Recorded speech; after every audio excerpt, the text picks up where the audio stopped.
नमस्कार दर्शकों, आज दिनांक 17 मई 2019 के लिए ताज़ा समाचार लेकर हम आपके सामने उपस्थित हैं।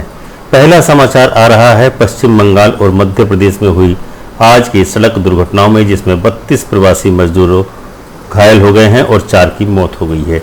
देश के विभिन्न राज्यों से पलायन कर रहे प्रवासी मजदूरों के साथ दुर्घटना की खबरें लगातार सामने आ रही हैं। रविवार को ऐसी ही खबरें पश्चिम बंगाल और मध्य प्रदेश से सामने आई, जहां ठीक 2 अलग अलग सड़क दुर्घटनाओं में 32 लोग घायल हो गए और 4 अन्य की मौत हो गई।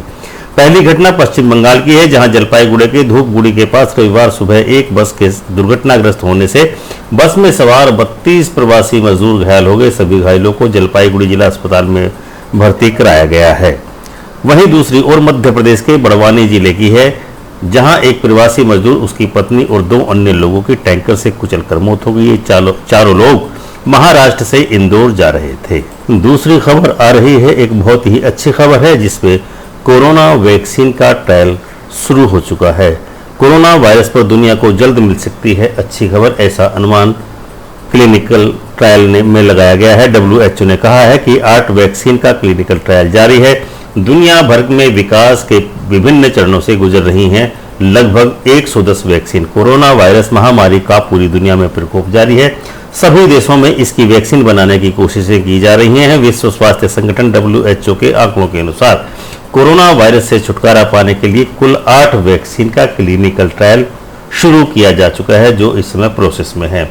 वहीं 110 वैक्सीन पूरी दुनिया में विभिन्न विकास के चरणों से गुजर रही हैं।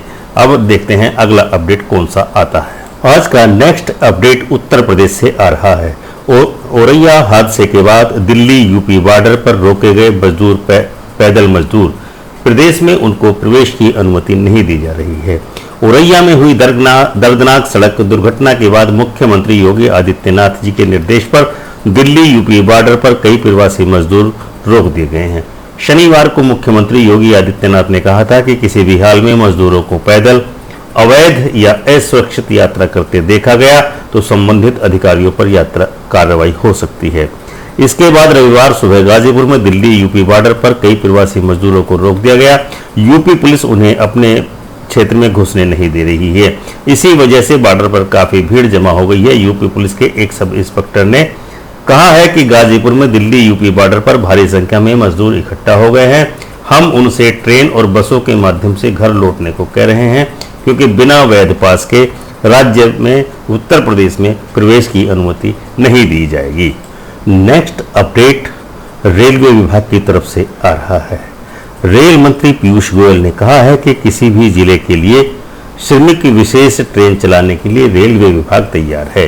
रेलवे देश के किसी भी जिले के लिए विशेष ट्रेन चलाने के लिए पूरी तरह से तैयार है। यह बात रेल मंत्री पीयूष गोयल ने कही है। इसके साथ ही उन्होंने देश भर के जिलों के जिलाधीशों से लॉकडाउन के कारण उनके क्षेत्र में फंसे प्रवासी मजदूरों की एक सूची तैयार करने के लिए भी कहा है।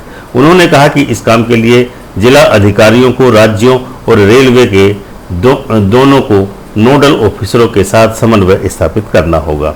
रेल मंत्री ने कहा है कि प्रवासी मजदूरों को राहत मुहैया कराने के लिए भारतीय रेलवे देश के किसी भी जिले से विशेष ट्रेन चलाने के लिए तैयार है। ऐसी परिस्थितियों में किसी भी जिले के जिलाधिकारी सूची बनाकर रेलवे के नोडल अफसर के माध्यम से रेलवे विभाग से आवेदन कर सकते हैं। दोस्तों, नेक्स्ट अपडेट जम्मू कश्मीर से आ रहा है, जहां जम्मू कश्मीर के डोडा जिले में सुरक्षा बलों और आतंकियों के बीच मुठभेड़ में एक आतंकवादी ढेर हो गया है और एक जवान भी शहीद हो गया है। जम्मू कश्मीर के डोडा जिले में सुरक्षा बलों और आतंकवादियों के बीच मुठभेड़ हुई। इस मुठभेड़ में सुरक्षा बलों ने एक आतंकवादी को मार गिराया। अभी 1 से 2 आतंकियों के छिपे होने की वहां पर आशंका है। दोनों ओर से फायरिंग जारी है। सुरक्षा बलों की संयुक्त टीम ने इलाके की घेराबंदी कर रखी है। उधर इस मुठभेड़ में एक जवान के शहीद होने की भी खबर मिल रही है। हालांकि इसकी अभी तक आधिकारिक पुष्टि नहीं हुई है। आपको बता दें कि शनिवार रात सुरक्षा बलों को इलाके में आतंकवादियों के होने की सूचना मिली थी, जिसके लिए आनन फानन में सुरक्षा बलों ने संयुक्त टीम का गठन किया और उस संयुक्त टीम ने ही रविवार की सुबह आतंकवादियों से आमना सामना हुआ। इस दौरान आतंकियों ने सुरक्षा बलों को निशाना बनाया। सुरक्षा बलों की ओर से भी जवाबी कार्रवाई जारी है। सुरक्षा बलों ने एक आतंकवादी को मार गिराया है। इसकी पुष्टि जम्मू कश्मीर पुलिस ने की है। वहीं एक जवान के शहीद होने की भी खबर है। दोस्तों, वैसे तो आपको पता ही है कि कोरोना वायरस का उद्गम चीन के वुहान शहर से हुआ था। वहां पर चीन ने एक बार उस पर नियंत्रण कर लिया है, लेकिन चीन में एक बार फिर से क्लस्टर संक्रमण होने से कोरोना अपना आक्रमण दूसरा बड़ा कर सकता है, जिसके कारण से चीन में 8,000 लोग क्वारंटीन किए जा चुके हैं। चीन के पूर्वोत्तर के शहर में रहने वाले करीब 8,000 लोगों को कोविड-19 के क्लस्टर संक्रमण के बाद क्वारंटाइन कर दिया गया है। उत्तर पूर्व चीन के जिलिन प्रांत के शहर शूलान में एक कपड़े धोने वाली महिला के संक्रमित होने और उसके जरिए 11 अन्य लोगों में संक्रमण फैलने के मद्देनजर ऐसा कदम उठाया गया है। वहां के स्थानीय अधिकारियों का कहना है कि इस मामले में कोरोना के कारण होने वाले जोखिम को निम्न से बढ़ाकर मध्यम कर दिया है। दर्शकों, नेक्स्ट अपडेट आ रहा है मौसम विभाग की तरफ से। चक्रवाती तूफान और तेज होने वाला है। मौसम विभाग ने ये चेतावनी जारी की है। भारतीय मौसम विभाग ने ओडिशा के तटीय इलाके और आसपास के क्षेत्र में तूफान की चेतावनी दी है।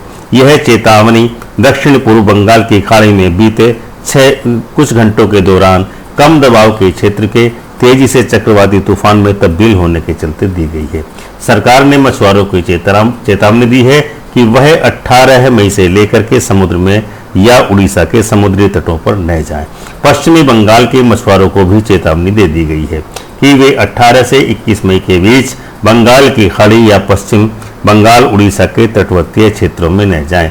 जो मछुआरे पहले से समुद्र में हैं, उन सभी को 17 मई तक यानी कि आज शाम तक लौटने का अल्टीमेटम दे दिया गया है। मौसम विभाग का कहना है कि चक्रवाती तूफान अगले 12 घंटों में और तेज हो जाएगा। इसके साथ ही 18 मई की सुबह उड़ीसा के तटीय इलाकों से टकराने की संभावना है। मौसम विभाग ने चेतावनी देते हुए यह भी कहा कि यह तूफान 17 मई की शाम को उत्तर पश्चिम दिशा में आगे बढ़ेगा। इसके बाद इस तूफान के उत्तर पूर्व दिशा में बढ़ने की संभावना है। यह बंगाल की खाड़ी में उत्तर पश्चिम और पूरे पश्चिमी बंगाल को अपनी चपेट में लेने के लिए तैयार है और उड़ीसा के उत्तरी इलाके और समीपवर्ती तट तक 18 से 20 मई को यह प्रभावित करने वाला है। दोस्तों, नेक्स्ट अपडेट आ रहा है प्रधानमंत्री मोदी जी के द्वारा 20 लाख करोड़ के आर्थिक पैकेज 7 बड़े ऐलान वित्त मंत्री श्रीमती निर्मला सीतारमण के द्वारा किए गए हैं। इसमें कहा गया है कि कैसे भारत शिक्षित होगा और हेल्थ पर से कैसे सबसे ज्यादा जोर दिया जाना है। लॉकडाउन की वजह से देश की आर्थिक स्थिति काफी गंभीर अवस्था में पहुंच चुकी है। कोरोना महामारी को देखते हुए प्रधानमंत्री नरेंद्र मोदी ने 12 मई को 20 लाख करोड़ रुपए के आर्थिक पैकेज की घोषणा की थी। इस ऐलान के बाद वित्त मंत्री निर्मला सीतारमण ने 5 दिनों में बताया कि किस प्रकार से किस सेक्टर को इस पैकेज से क्या मिलेगा। दरअसल देश की अर्थव्यवस्था को पटरी पर लाने के लिए वित्त मंत्री निर्मला सीतारमण हर सेक्टर पर फोकस कर रही हैं। इस कड़ी में रविवार को वित्त मंत्री ने आखिरी ऐलान में कहा कि लॉकडाउन के बीच कैसे बच्चे घर से पढ़ाई कर सकें और सरकार ने इसकी व्यवस्था कैसे की है। निर्मला सीतारमण ने बताया कि 12 नए चैनलों पर ई क्लास चलाई जाएंगी। अगले कुछ महीनों तक बच्चे घर पर बैठकर इन चैनलों के माध्यम से पढ़ाई कर सकेंगे। तो नेक्स्ट अपडेट आ रहा है कि वित्त मंत्री निर्मला सीतारमण ने सार्वजनिक कंपनियों के निजीकरण पर विशेष जोर दिया है। सामरिक सहित सभी सेक्टर निजी क्षेत्र के लिए खोलने का भी उन्होंने घोषणा की है। वित्त मंत्री निर्मला सीतारमण ने इस प्रेस कॉन्फ्रेंस में कहा कि सभी सेक्टर निजी क्षेत्र के लिए खुलेंगे और कुछ निर्धारित क्षेत्रों में ही सार्वजनिक कंपनियां पीएसयू की भूमिका होगी। उन्होंने कहा कि सरकार जल्द ही एक ऐसी नीति लेकर आएगी जिसके तहत यह नोटिफाइड किया जाएगा कि कौन सी पब्लिक सेक्टर की कंपनियों को सामरिक क्षेत्र में ही रहने की जरूरत है। वित्त मंत्री ने राहत पैकेज की 5वीं किस्त का ऐलान कर दिया है। इसमें सार्वजनिक कंपनियों के बारे में बड़े बड़े ऐलान किए गए हैं। अब सभी सेक्टर निजी क्षेत्र के लिए खोल दिए जाएंगे। राहत पैकेज की 5वीं किस्त का ऐलान करते हुए वित्त मंत्री निर्मला सीतारमण ने रविवार को सार्वजनिक कंपनियों के निजीकरण के महत्वाकांक्षी कार्यक्रम का ऐलान किया। कोरोना संकट के बीच सरकार कई बड़े आर्थिक सुधारों पर जोर दे रही है। अब सामरिक सहित सभी सेक्टर निजी क्षेत्र के लिए खोल दिए जाएंगे और सार्वजनिक हो सकेगा। वित्त मंत्री निर्मला सीतारमण ने इस प्रेस कॉन्फ्रेंस में यह भी कहा कि सभी सेक्टर निजी क्षेत्र के लिए खुलेंगे और कुछ निर्धारित क्षेत्रों में ही सार्वजनिक कंपनियों PSU की भूमिका रहने वाली है। दर्शकों, नेक्स्ट अपडेट आ रहा है लॉकडाउन 4 में क्या खुलेगा क्या बंद रहेगा जारी कर दी है। पूरे देश में लॉकडाउन 4 को बढ़ा दिया गया है। इस बाबत गृह मंत्रालय की ओर से गाइडलाइंस जारी कर दी गई हैं। इसमें घरेलू विदेशी उड़ानों की इजाजत नहीं दी गई है। हॉट स्पॉट एरिया में सख्ती जारी रहेगी। मेट्रो पर पाबंदी रहेगी। इसके अलावा स्कूल कॉलेज भी बंद ही रहेंगे। रेस्तरां, स्कूल और जिम भी खोलने की इजाजत इसमें नहीं दी गई है। दर्शकों, नेक्स्ट अपडेट आ रहा है कि गृह मंत्रालय के दिशा निर्देशों के अनुसार कौन सी चीजें बंद रहने वाली हैं, क्योंकि लॉकडाउन 4 31 मई तक चलने वाला है। 31 मई तक देश भर में gym, cinema hall, shopping mall, swimming pool, entertainment park, theatre, bar और सभागार सब बंद रहेंगे। साथ ही लॉकडाउन 4 में मेट्रो और रेल सेवा भी बंद रहेगी। सामान्य हवाई सेवाएं भी संचालित नहीं होंगी। स्कूल, कॉलेज और कोचिंग भी बंद रहेगी। दर्शकों, नेक्स्ट अपडेट आ रहा है कि लॉकडाउन 4 जो 31 मई तक चलने वाला है उसमें क्या क्या खुला रहेगा। गृह मंत्रालय के निर्देशों के अनुसार लॉकडाउन 4 में मॉल और कॉम्प्लेक्स को खोलने की इजाजत नहीं दी गई है, लेकिन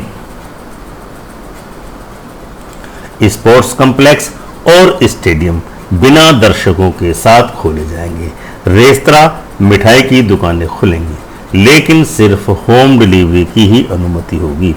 स्टैंड अलोन दुकान खोलने की भी अनुमति दी गई है, लेकिन शर्त लगाई गई है कि दुकान पर 5 लोग से ज्यादा काम नहीं कर पाएंगे। दर्शकों, नेक्स्ट अपडेट आ रहा है कोरोना लॉकडाउन 4 के दौरान राज्यों की परस्पर सहमति से अंतरराज्यीय यात्री वाहनों, बस सेवाओं की आवाजाही की अनुमति दी जा सकती है। इंटर स्टेट बस सर्विस राज्य सरकारें स्थिति के मुताबिक आपस में बातचीत करके इस पर निर्णय ले सकती है। दर्शकों, नेक्स्ट अपडेट यह आ रहा है कि लॉकडाउन 4 में शाम 7 बजे से सुबह 7 बजे तक बाहर निकलने पर पाबंदी जारी रहेगी। 31 मई तक लॉकडाउन जारी रहेगा। लगातार बढ़ रहे कोरोना वायरस संकट के बीच लॉकडाउन 31 मई तक के लिए बढ़ा दिया गया है। रात में केवल बेहद जरूरी कामों के लिए ही यात्रा की इजाजत दी जा सकती है। स्थानीय अधिकारी अपने पूरे क्षेत्राधिकार में इस संबंध में आदेश जारी कर सकेंगे। गाइडलाइन के मुताबिक इस दौरान CRPC की धारा 144 निषेधात्मक आदेश जारी रहेंगे। मतलब साफ है कि इस दौरान नाइट कर्फ्यू रहेगा और हर तरह के मूवमेंट पर रोक जारी रहेगी। गृह मंत्रालय की ओर से जारी गाइडलाइन में स्पष्ट तौर पर कहा गया है कि 65 वर्ष से अधिक आयु के व्यक्ति, अस्वस्थ व्यक्ति, गर्भवती महिलाएं और 10 साल से कम उम्र के बच्चों को घर पर ही रहना होगा। केवल गंभीर रूप से स्वास्थ्य संकट के मामले में ही गतिविधि की इजाजत या मूवमेंट या बाहर निकलने की इजाजत दी जा सकेगी। इसके अलावा केंद्र सरकार ने इस बार राज्यों को एक विशेष अधिकार दिया है, जिसके अंतर्गत राज्य अपने अधिकार क्षेत्र में इस बात का निर्णय ले सकेंगे कि कौन सा जोन ग्रीन जोन रहेगा, कौन सा जोन रेड और कौन सा जोन ऑरेंज जोन रहेगा। यह अधिकार इस बार लॉकडाउन में राज्यों को दे दिया गया है। पहले यह अधिकार केंद्र सरकार के पास था।